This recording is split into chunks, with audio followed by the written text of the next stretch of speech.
A lo largo de nuestra sección Archivos de Misterio, te he hablado acerca de casos increíbles ocurridos quizás en tu propio país. Pues bien, si sos de Colombia, te tocó el turno. Y si no lo sos, igualmente alucinarás con esta espectacular historia de un avistamiento que costó con más de una docena de espectadores y que tristemente no terminó nada bien para uno de ellos. Hola amigos, bienvenidos a Datos Express. Todo ocurrió el 4 de julio de 1969 a las 7 de la noche en la finca Casateja, ubicada entre las ciudades de Anolaima y Cachipay, Colombia. Mauricio Géneco había llegado de vacaciones junto con su tía Rosa y otros 9 niños desde Bogotá, todos familiares, para pasar la época de vacaciones en ese lugar donde se producía mora y leche. La finca era propiedad de Arcesio Bermúdez, hombre de 53 años, primo de Rosa y quien con su hermana Lucrecia atendía con cordialidad a sus huéspedes, entre ellos al entonces Mauricio de 13 años. En aquel lugar no había luz eléctrica, ya te imaginarás lo fascinante que se vería la bóveda estelar. Mauricio estaba en compañía de sus primos Enrique, Marina y Andrés. Dice que de repente apareció una luz en un valle cercano a la finca. Lo primero que pensó al ver la iluminación tan próxima a la vivienda era que se trataba de un avión, por lo que decidieron hacer silencio para escuchar el ruido a su paso. Después de un rato no sonó nada y volví a mirar que la lucecita estaba más grande y se le veía movimiento. Lento, pero había movimiento.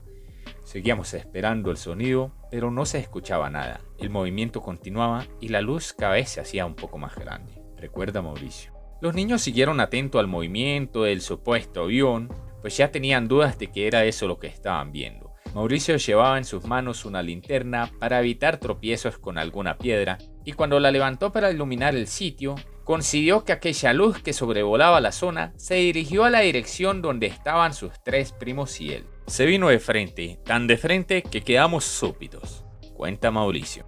Pero vení, regálame un like y te seguiré contando. Obviamente los chicos asustados empezaron a llamar a los grandes, a la tía Rosa, a Arcesio y a su hermana Lucrecia para que llegaran, cosa que llamó de inmediato la atención de aquellos adultos y los otros 6 niños, quienes salieron de la casa para ver cuál era el escándalo por parte de Mauricio y sus primos. Suspendido en el aire y a unos 12 metros de altura frente a unos nogales al lado de la casa, las 13 personas dicen que vieron a un objeto del tamaño de un carro y de forma esférica, cuyo exterior era particularmente lumínico, casi de color ámbar que no proyectaba sombra alguna. Por un par de minutos quienes estaban allí quedaron inmóviles y al reaccionar, la tía Rosa empezó a entrar a los más pequeños. Arcesio, en cambio, estaba cerca a los 4 primos mayores. Luego relatan que el objeto comenzó a moverse lentamente con dirección al norte y su vista quedaba interrumpida por los árboles. Mauricio recuerda que Arcesio, intentando ver el objeto con claridad, corrió entre los cultivos de mora de la finca, seguido un poco más lejos por Mauricio, Enrique, Marina y Andrés, quienes salieron con dirección a una ladera que era la parte más alta de la propiedad para llegar al potrero a donde se dirigió la esfera luminosa. Los animales de la finca se mostraban inquietos y hasta Pepe, el mono que tenían amarrado, intentaba huir. Cuando nosotros llegamos a la parte del potrero detrás de la casa, unos 5 metros más allá, nos encontramos que abajo Arcesio y el objeto estaban uno frente al otro.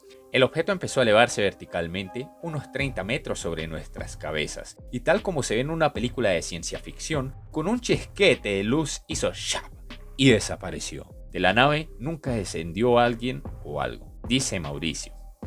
Esa noche no había quien diera explicación de lo que acababa de ocurrir. Todo había pasado en un lapso de 14 minutos. Arcesio y los niños mayores se fueron rumbo a la casa, donde encontraron el desconcierto de las otras personas.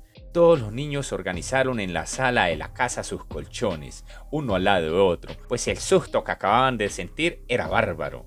Nadie durmió durante esa noche, y tampoco habían ganas de hablar. Solo querían que llegara la mañana para salir corriendo de aquel lugar. Al día siguiente, el carro de la mamá de Mauricio llegó a la finca para retornar a los niños hacia Bogotá.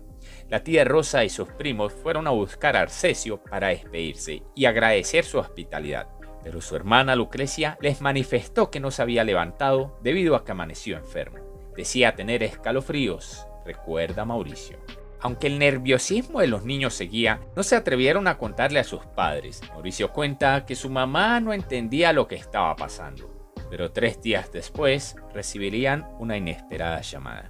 De la finca Casateja, Lucrecia llamó a decir que necesitaba que el carro volviera para trasladar a Arcesio a un hospital de Bogotá, pues su estado de salud era complicado. A su traslado a Bogotá, el hombre fue dejado en casa, a donde llegaron los médicos a examinarlo de urgencia. A las pocas horas de llegar allí, Arcesio falleció sin que se le conociera alguna enfermedad. César Esmeral, doctor quien atendió a Arcesio en sus últimas horas, aseguró que tenía una temperatura demasiado baja y agregó: por lo demás, diagnostiqué una gastroenteritis, sufría un vómito y diarrea excesiva. También tenía afectado el corazón, pericarditis. En mi opinión, la muerte de Arcesio tiene mucho sentido. No fue brujería, ni que le hayan querido hacer daño los tripulantes de ese objeto.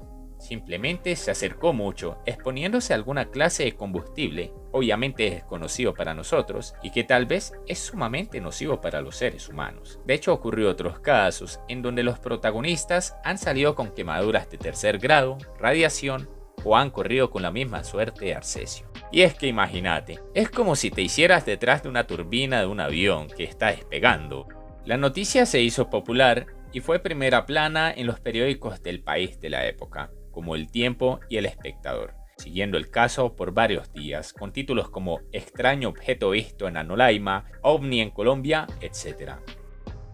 El misterio sobre la muerte de Arcesio no acabó allí. Científicos pidieron permiso a la familia para realizar la exhumación del cadáver, el cual descansaba en el cementerio central de Bogotá. Pero esa solicitud no fue concedida por sus allegados, quienes querían que estuviera tranquilo y en paz. A los 6 años, cuando el cuerpo debía ser exhumado para trasladar los restos a un osario, los hermanos de Arcesio Bermúdez llegaron a cumplir esa cita. Al abrir el ataúd, la sorpresa fue aún mayor, pues no se halló el cuerpo del difunto. En el cementerio central nadie daba razón de qué pudo pasar con el cadáver del hombre, y tanto la explicación de su suceso como su desaparición de los restos son incógnitas para sus allegados, científicos y ufólogos. Hay quienes dicen que personas de la NASA estaban detrás de aquel cuerpo. Aquel suceso cambió la vida de Mauricio, quien pese al bullying que le hacían sus amigos por ser el pibe que veía ovnis, en su búsqueda de respuestas y con el paso del tiempo se convirtió en un ingeniero mecánico, enfocado en energías renovables. Si deseas conocer un poco más del tema, puedes ver una entrevista que le hicieron a Mauricio en el 2019 en el canal de YouTube de El Tiempo. Contame qué opinas sobre el caso y si conoces alguno similar. No olvides suscribirte al canal y compartirlo en tus redes. Nos veremos en una próxima con más Datos Express.